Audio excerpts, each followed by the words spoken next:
Assalamualaikum warahmatullahi wabarakatuh.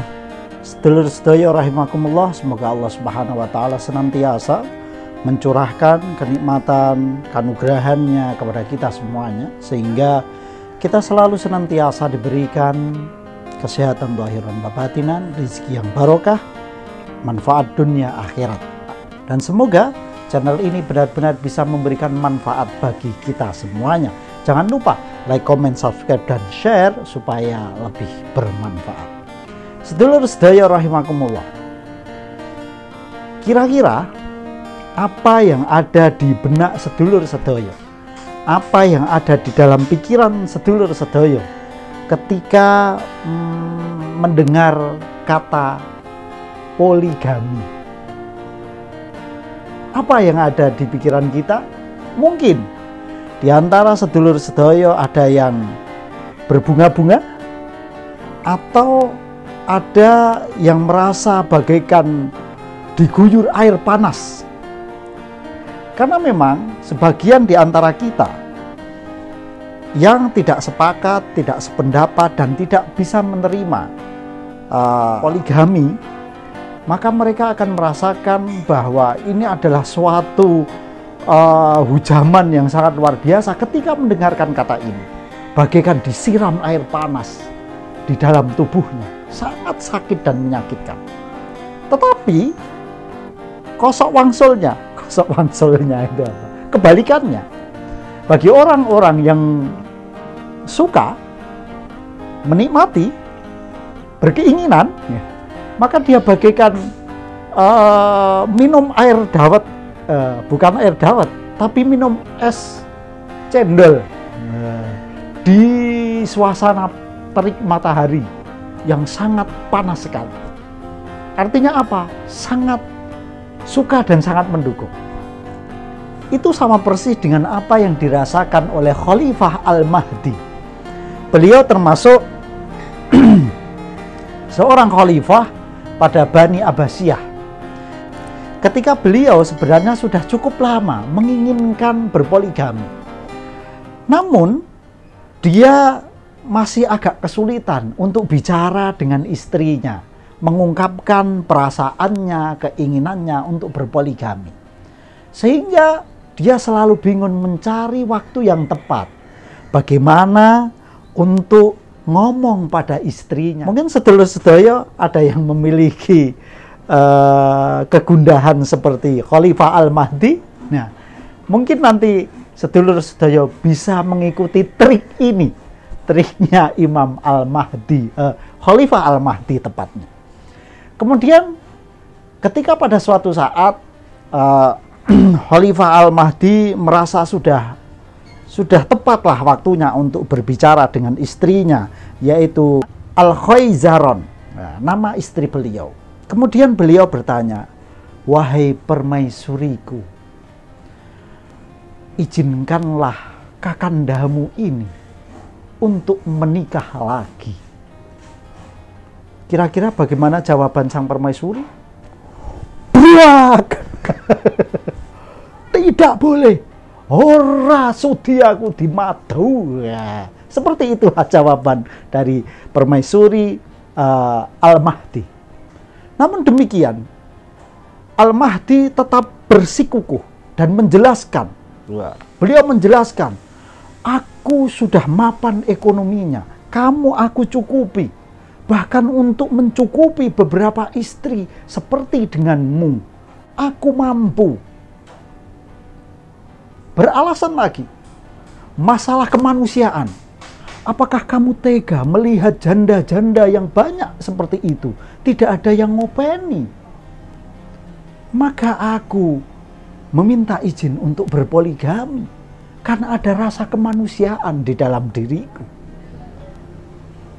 Alasan lagi disampaikan, tahukah kamu bahwa poligami ini sunnah Rasul?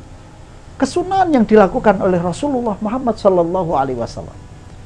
Tetapi dengan berbagai macam alasan yang diberikan kepada sang permaisuri, kira-kira bagaimana jawabannya?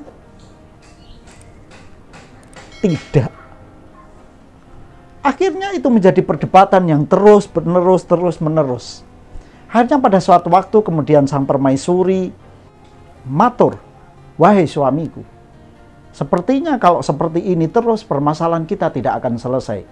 Alangkah baiknya kita memanggil seorang ulama, seorang alim untuk menyelesaikan permasalahan di antara kita ini."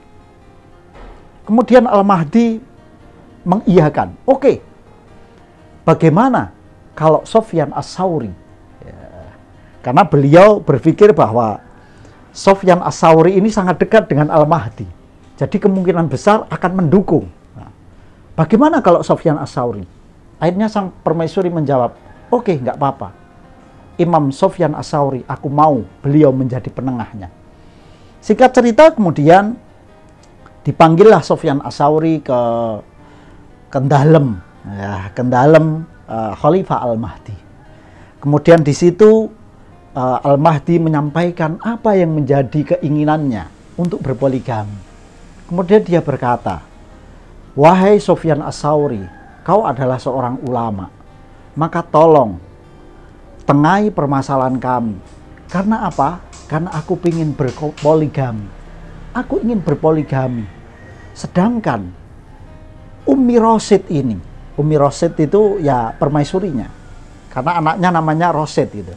Ummi Rasyid ini tidak mau dan dia menentangnya. "Aku tidak boleh berpoligami." Sedangkan jelas Rasulullah mensunahkannya dan Allah Subhanahu wa taala juga memperbolehkannya. "Fankihu ma tobalakum minan nisa'i masna wa thulatha wa ruba." Bahkan boleh sampai 4. Tetapi Al-Mahdi ketika membaca ayat tersebut tidak lengkap. Berhenti pada masna wa thulatha wa ruba. Kemudian diputus sampai di situ. Kemudian Sufyan Ats-Tsauri menjawab, "Kenapa tidak kau lanjutkan ayatnya?" Al-Mahdi diam, termenung, sambil tertunduk. Kemudian diteruskannya lah ayat tersebut oleh Imam Sufyan Ats-Tsauri. "Wa in khiftum alla ta'dilu fawahidah." Bila kamu takut tidak bisa berbuat adil, maka jangan poligami. Fawahidah. Dengan jawaban yang seperti itu, kemudian sang permaisuri kembali ceria, tersenyum-senyum. Karena apa? Karena beliau menang, mendatangkan seorang ulama besar dan jawabannya sangat luar biasa. Sedangkan Al-Mahdi dengan tertunduk lesu, kemudian menyalami Sufyan Ats-Tsauri dengan amplopnya, "Jih, matur nuwun, pun mriko kondur." Karena tidak sesuai dengan apa yang diinginkannya. Sedulur sedaya rahimakumullah, itulah cerita tentang keinginan poligami dari Khalifah Al-Mahdi. Jawabannya seperti apa? Sudah dijawab oleh Sufyan Ats-Tsauri. Bila mana sedulur sedaya yang kakung-kakung memiliki permasalahan yang mungkin sama dengan Al-Mahdi, berkeinginan untuk berpoligami, maka jangan ke tempat saya. Karena apa? Saya bukan kiai, saya bukan ulama. Seandainya Anda ke tempat saya, maka jawaban saya akan sama seperti Sufyan Ats-Tsauri. Bila mana sedulur sedaya yang putri-putri suaminya menginginkan berpoligami, saya juga minta dengan sangat jangan mengundang saya untuk menengahinya, karena saya takut dikaplok sama suami panjenengan. Semoga bermanfaat. Wassalamualaikum warahmatullahi wabarakatuh.